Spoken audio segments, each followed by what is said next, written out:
Hello বন্ধুরা, good morning. সবাই কেমন আছো? আশা করছি খুবই ভালো আছো, আর আমিও কিন্তু খুবই ভালো আছি। তো দেখো, আজকে কিন্তু সকালে খুবই বৃষ্টি হচ্ছে। তো সকালে না, কাল হাফ রাত থেকে 2:30টার সময় টের পেয়েছি যে বৃষ্টি হচ্ছে। তো তখন থেকেই কিন্তু তখন মুষলধারে বৃষ্টি হচ্ছিল। তো আজকে সকালবেলা একটু মানে কমেছে আর কি, কিন্তু পুরোপুরি থামেনি, ঝিরিঝিরি বৃষ্টি হচ্ছে। সারাদিন ধরেই হয়তো হবে। আজকের ওয়েদারটা খুবই খারাপ দেখতে লাগছে।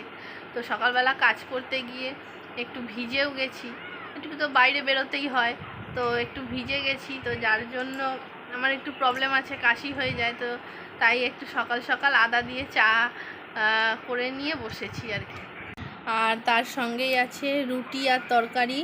তো সকাল সকাল আজকে একটু হয়ে গেল কাজ, তাই জন্য একটু তাড়াতাড়ি খেতে বসে পড়লাম আর কি। তো এত তাড়াতাড়ি সকালবেলা টিফিন ব্রেকফাস্টটা করি না।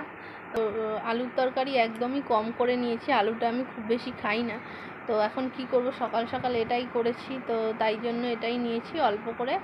ব্রেকফাস্টে কে কী খেলে আমাকে কমেন্টে জানাও। তো তোমরা সবাই ভালো থেকো, আজকের দিনটা সবার ভালো কাটুক।